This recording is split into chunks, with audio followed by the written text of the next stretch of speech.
एक राजा की प्रेम कहानी। बहुत समय पहले की बात है। एक राजा था और उसकी 3 पत्नियां थीं।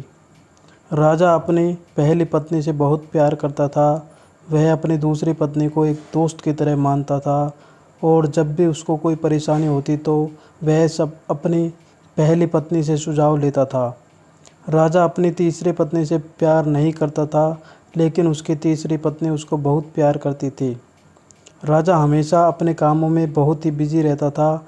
एक दिन राजा की तबीयत बहुत बिगड़ गई और उसके बचने की उम्मीद बहुत कम रह गई थी।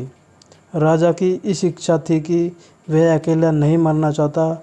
उसने अपनी पहली पत्नी को बुलाया और बोला, तुम मेरे साथ ऊपर भगवान के पास चलो। यह सुनकर वह बोली, मैं आपके साथ नहीं चलूँगी, मैं अभी जीना चाहती हूँ।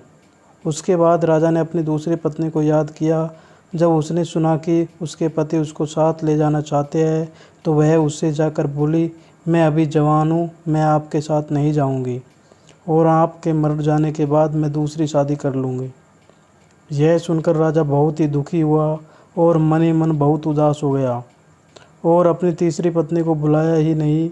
वह यही सोच रहा था कि उसकी तीसरी पत्नी खुद चलकर आ गई और बोली, मैं आपके साथ चलूँगी। उसकी यह बात सुनकर राजा बहुत ही खुश हुआ, लेकिन फिर बहुत ही निराश हो गया और बोला, मैंने पूरी ज़िंदगी तुमको प्यार नहीं किया और आज तुमने मेरे साथ चलने का वचन दे दिया है।